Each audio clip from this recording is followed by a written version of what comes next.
Aumenta o número de roubos e furtos no estado de São Paulo. Cresce a quantidade de trabalhadores informais no país. O Rio Pinheiros, um dos mais poluídos do Brasil, ganha campanha para despoluição. Prefeitura corta verbas e a cultura fica em segundo plano em São Paulo. Estas e outras notícias no Jornal da FIAM, que começa agora.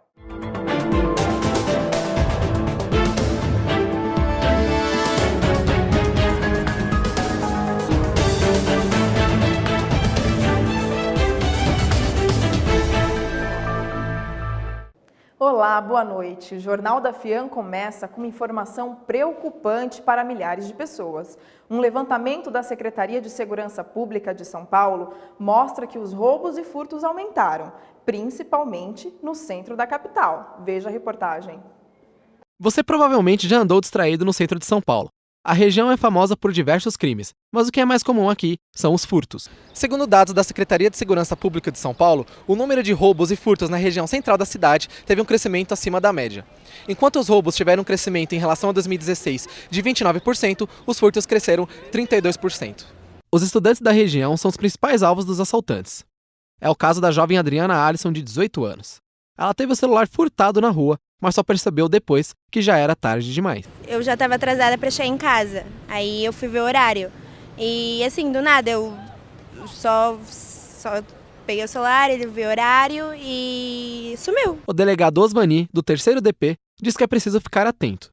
Não usar o celular na rua é um dos principais cuidados que evitam a ação dos criminosos. Isso facilita a ação do bandido, que está passando de bicicleta, está só procurando uma vítima desavisada, desprevenida, e ele passa e arranca o celular da mão dela. Poucas pessoas sabem, mas o e-mail é de grande ajuda para a polícia localizar o celular furtado. Funciona como se fosse o chassi de um veículo, ele é o chassi do celular.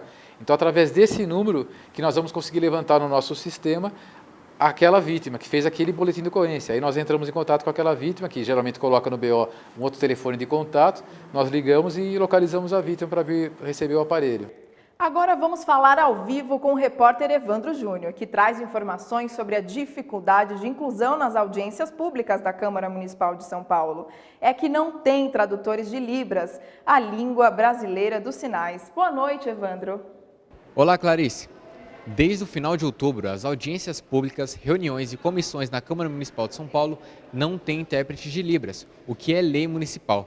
A presidência da casa informou que o contrato que havia com a ONG que realizava o serviço foi cancelado devido à falta de documentação.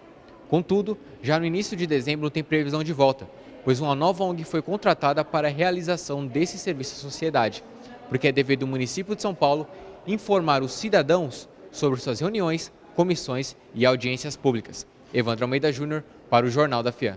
O número de desempregados no país diminuiu no último trimestre. Isso até parece uma boa notícia, mas o número de trabalhadores informais aumentou bastante e isso está preocupando os especialistas. Os dados mais recentes do IBGE preocupam. O desemprego caiu de 13,6% para 12,8%. Porém, nos últimos meses, 721 mil pessoas se tornaram trabalhadores informais. Isso significa que há mais gente sem acesso a benefícios como previdência pública e fundo de garantia. Deu uma caidinha, né? Por causa devido à crise, né? A gente não esperava que ia estar desse jeito, mas o ano passado estava bem melhor. Todos os entrevistados afirmaram que o mercado informal foi a última saída para a crise. A exceção é o Chipo. Ele é indiano e mora no Brasil há 4 anos, vendendo calças para sustentar a família. Mais ou menos, ainda não bom, entende? Ano passado, esse tempo vinde bem, esse ano, mais ou menos. A Jaciara era recepcionista até o ano passado. Foi demitida e agora compra roupas no Brás e vende em outros locais. Tinha como uma renda complementar. Só que agora, devido à crise, acabou se tornando a principal fonte de renda em casa. Aqui no Brás, nós temos centenas de pessoas trabalhando noite e dia. Eles vendem de tudo, roupas, calçados, acessórios, joias, comida. Com a recessão que o país vive, as famílias vêm recorrendo ao trabalho informal para tentar sanar as dívidas e pagar as contas de casa. Mas será que essa é a melhor solução? Esse especialista diz que esses vendedores podem ser considerados empreendedores. Mas alerta, eles podem sofrer com insegurança jurídica e ainda outros problemas. Ele está fora, né, dessa seguridade social, desses direitos. Então é uma posição bastante precária. Preciso que haja um retorno, uma retomada da atividade econômica e a melhora da produtividade para poder incluir essas pessoas no mercado de trabalho. O orçamento de 2018 esteve em pauta nas audiências públicas na Câmara Municipal e a população aproveitou a oportunidade para reivindicar melhorias. A Prefeitura da cidade de São Paulo apresentou a proposta de orçamento para o ano de 2018 na Câmara Municipal. O valor é de 56 bilhões de reais, só que para ser aprovado precisa passar por audiências públicas. Mas o que chamou a atenção foram as pessoas no local, o que ajudou a conseguir a revisão do orçamento, principalmente para a Secretaria de Habitação. Muitos cidadãos puderam expor problemas em seus bairros, além de dar aos vereadores o olhar do povo. Porque nós temos direito à moradia. E outra coisa, eles reclamam que não tem dinheiro na prefeitura. Regulariza nossas áreas, que eles vão pagar imposto e vai ter dinheiro na prefeitura. Quem mora na periferia, nas comunidades, lugares onde tem córrego que não são canalizados, córregos, galerias, céu aberto. Os vereadores se comprometeram a aumentar o orçamento da Secretaria de Habitação em 100 milhões de reais para suprir as necessidades de moradia dos irregulares. E a gente discutiu isso, vai fazer agora um trabalho para poder elaborar o melhor relatório, onde reflita melhor o orçamento da cidade de São Paulo. Eu espero que essas coisas que eles estão falando aí não fiquem só no papel, porque eu conheço desde o meu tempo, só fica no papel. Continuando neste assunto, você sabe qual a importância e a finalidade das cidades terem uma Câmara Municipal? A repórter Maiara Brasil mostra pra gente. Você saberia dizer qual é a função e importância de uma Câmara Municipal? Olha, eu não sou muito a par disso. Para mim é para tomar algumas decisões, vamos dizer assim, em relação ao público, né? A Câmara Municipal exerce principalmente funções legislativas, fiscalizadoras, participa da elaboração de leis e projetos públicos e ainda monitora o trabalho do prefeito da cidade. É o reflexo, né, das decisões de quem está realmente representando o povo. Fundada em 1560, a Câmara Municipal de São Paulo é uma das mais antigas e a maior casa legislativa do Brasil. Composta por 55 vereadores eleitos de forma democrática, ela tem funções muito importantes que afetam diretamente o dia a dia do cidadão. Para estar ciente dos direitos e deveres, é importante que todo cidadão conheça os projetos elaborados e aprovados por seus representantes antes de votar. E a função do vereador realmente é fiscalizar o executivo e o eleitor fiscalizar o vereador. Então, fiscalizem os seus vereadores, né? Os seus candidatos em quem você votou, que você acompanhe, que você reivindique, que você olhe o que cada um está fazendo. A Câmara é aberta para a população, que pode acompanhar votações, discussões, ter acesso livre e gratuito à biblioteca e até mesmo sugerir um projeto de lei para a sanção. O que talvez as pessoas não saibam é que a gente tem um programa de visitação que conta a história e qual é a importância. E por que é importante a gente conhecer a Câmara Municipal de São Paulo, um órgão público? Acho que o jeito mais fácil de você explicar política é esse. Você vive em política da hora que você nasce à hora que você morre. Vamos saber agora como está o trânsito na capital paulista com a repórter Thaís Pereira. Boa noite, Thaís.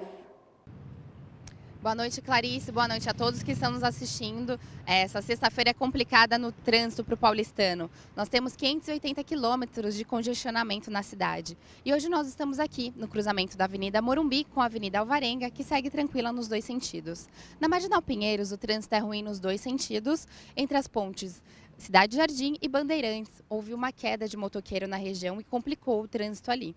Na Marginal Tietê, o trânsito segue ruim no sentido da Ayrton Senna, entre as pontes Jânio Quadros e Aricanduva.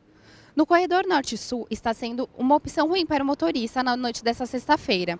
Segue com congestionamento no sentido do aeroporto, desde a Praça da Bandeira até o viaduto João Julião da Costa Aguiar. Na Radial Leste, o trânsito é tranquilo para quem segue no sentido do centro, já para quem vai para o bairro, encontra lentidão. Aqui é Thaís Pereira para o Jornal da FIAM. Vamos agora para um rápido intervalo, a gente volta já já.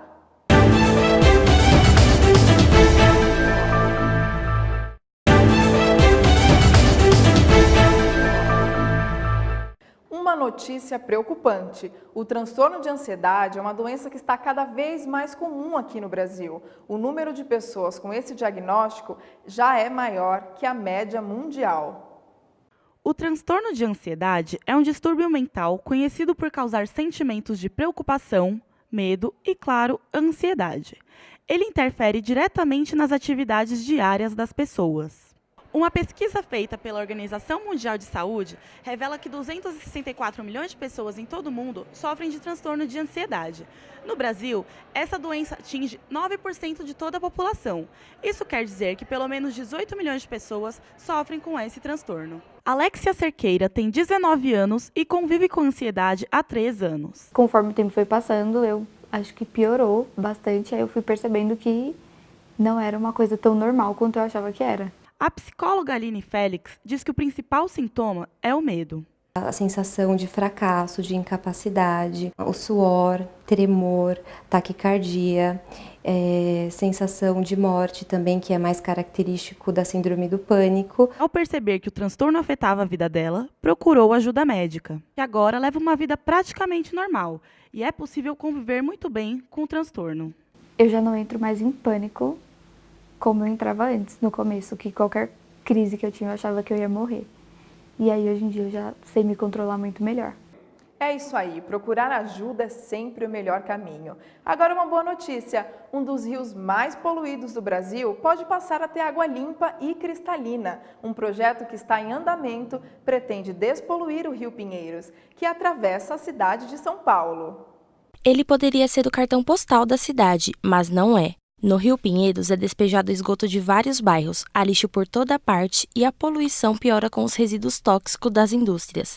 Com isso, o resultado pode ser visto nas águas sujas e poluídas do Rio Pinheiros. Há muitas décadas, o Rio Pinheiros era utilizado para o lazer dos paulistanos. Aqui, as pessoas nadavam, passeavam de barco e se divertiam com a beleza que ficou apenas na história. Hoje, é um dos mais poluídos do país, mas essa situação pode mudar no futuro. Um grupo de publicitários criou uma campanha pela despoluição do rio. Lançada no fim do mês passado, o projeto foi batizado com o nome de #Volta Rio Pinheiros. A ideia é chamar a atenção da sociedade para a limpeza do rio, incentivando a população, as empresas e o poder público a participarem do projeto. Você tem que tornar o rio um problema do momento de todos os dias, para todo mundo falar sobre o rio e a partir daí pressionar todas as pessoas. Os celulares ajudam muito nas relações sociais, mas podem se tornar um problema. A dependência da tecnologia traz diversos prejuízos para a vida das pessoas. Atualmente, os celulares fazem parte da vida de qualquer pessoa, e principalmente dos jovens, os mais conectados. O problema é que eles acabam preferindo a vida digital ao invés de interagir com quem está ao lado. Esta jovem diz que há pouco tempo estava entrando em depressão, mas não saía da internet. Ela acabou perdendo o emprego. E depois o meu chefe foi legal, viu que estava com um problema, estava com uma doença. Ele falou assim, olha, eu te contrato de novo, mas você vai ter que tratar isso, porque não faz bem para você. Na escola, no trabalho ou no transporte público. Em qualquer lugar, pode-se ver alguém mexendo no celular, seja para se informar, se divertir ou apenas passar o tempo. A tecnologia diminui distâncias e facilita a comunicação, mas deve ser usada com moderação e cuidado para que esse hábito não se torne um vício. A pessoa ela passa a ficar desfocada do momento atual, então ela não percebe aquilo que está acontecendo no momento, porque ela passa a ficar o tempo todo no celular, já é um forte indicativo de que isso pode estar, sim, levando essa pessoa a ter algum prejuízo. Depois de fazer um tratamento psicológico, a Nália diz que aprendeu a usar a tecnologia e agora sabe a hora de se divertir e a de usar para trabalhar. Agora você separa isso. O futebol de várzea, espalhado pelos campos do Brasil afora, conquista cada vez mais fãs e alimenta o sonho de milhares de crianças e adolescentes. O incentivo ao esporte faz muita diferença para quem não tem muitas opções de lazer. Em comunidades, o mais comum é o futebol. Geralmente depende de um impulsionador, como é o caso de Ivan Mota, presidente e técnico do time Real Sociedade. Começamos com 4 garotos, no sábado seguinte tinha 12, no terceiro sábado tinha 20 e assim foi aumentando, né? Jardim Figueira Grande, localizado na zona sul de São Paulo, é uma região que tem sido reconhecida pelos projetos desenvolvidos. Um deles é o futebol de várzea, para crianças e jovens.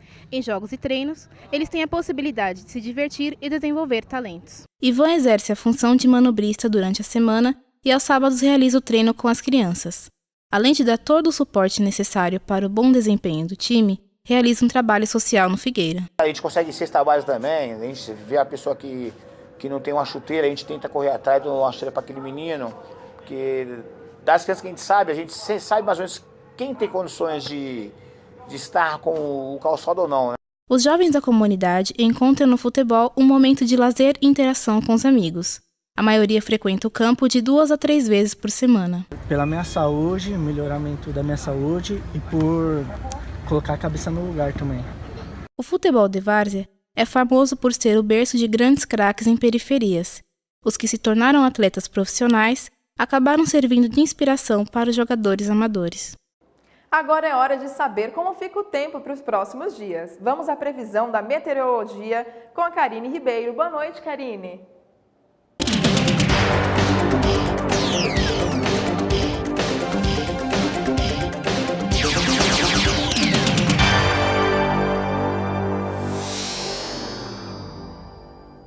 Olá, boa noite, Clarice. A previsão para esta sexta-feira é de tempo firme na Grande São Paulo. A mínima prevista é de 17 e a máxima de 28 graus. No domingo, chove forte por causa de uma frente fria que avança do sul do país. No centro-oeste, as chuvas tomam conta de boa parte do Mato Grosso, principalmente na região norte do estado. Mínima de 22 e máxima de 31 graus. A região norte segue com tempo instável e pancadas de chuva a qualquer hora do dia.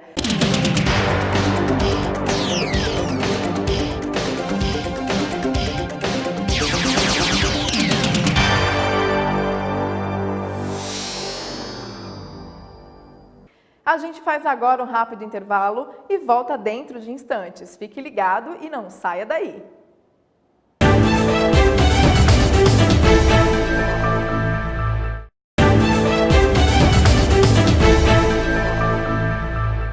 Você já ouviu falar em açougue dedicado a produtos veganos? Pois é, essa novidade foi inaugurada em São Paulo e está despertando a curiosidade de muitas pessoas. O veganismo é uma filosofia de vida onde os adeptos não consomem alimentos e nem produtos de origem animal, seja de vestuário ou de empresas ligadas a algum tipo de exploração em seu processo. Não só as proteínas animais que mais conhecidas, né, como a gente acaba conhecendo, como também ovos, leites, mel, nada que tenha a origem de um animal. O mercado voltado para o veganismo cresce 40% ao ano no Brasil. O número de pessoas adeptas a esse estilo de vida é cada vez maior. Eu me tornei vegano no último semestre. Assim, o que me fez vir para essa área, no meu caso em específico, foi ver um abate de um animal. Carne de soja, bacon de coco, kafta de shimeji e coxinha de jaca são algumas das opções de comida que os veganos têm à disposição. Eu sempre tive interesse em relação ao vegetarianismo e ao veganismo, só que eu não conhecia muito e os produtos para mim eram bem superficiais, então eu não sabia como seria o gosto, eu sempre queria saber o gosto dos alimentos. Um açougue com produtos exclusivamente veganos foi inaugurado recentemente em um food park muito conhecido na cidade de São Paulo e tem atraído diversas pessoas. Vamos experimentar? O Brasil registra queda significativa no número de clientes de TV por assinatura. Veja por quê, na reportagem de Pedro Machado. Está cada vez mais rara a cena em que a família reunida assiste a televisão na sala de casa. Isso é resultado de todos estarem vidrados nas telas do smartphone. Uma pesquisa realizada com 1.500 brasileiros revelou que 56% dos entrevistados só assiste a conteúdos pelo celular. A tendência é que esse número aumente 2% a cada mês. O maior sistema de streaming do mercado, a Netflix, atingiu a marca de 49 milhões de assinantes fora dos Estados Unidos, a sua maioria brasileiros, substituindo o velho hábito de ver os seus programas favoritos pela televisão e ter o controle do que e como assistir bem aqui, na palma da sua mão. O Cauã, que tem conhecimento na área de streamings e plataformas digitais, acredita que os dados de crescimento de sites como a Netflix estão mais que corretos. Os streamings estão aí para mostrar que o poder do cliente é maior do que da própria rede, né, de televisão. Para quem passou muito tempo assistindo televisão, encontrou no streaming o modo de ter muito mais variedades e um dinheiro extra no fim do mês. É o custo que você consegue pagar, que nem que seja do pacote mínimo até o maior, e o benefício que você tem a qualquer momento. Vamos agora ao vivo com a repórter Maiara Damasceno, que traz a agenda cultural de São Paulo nos próximos dias. Boa noite, Maiara. Boa noite, Clarice. O final de semana promete muito entretenimento e lazer. No dia 25 de novembro, a Galeria Lume finaliza a exposição Natureza Incontornável.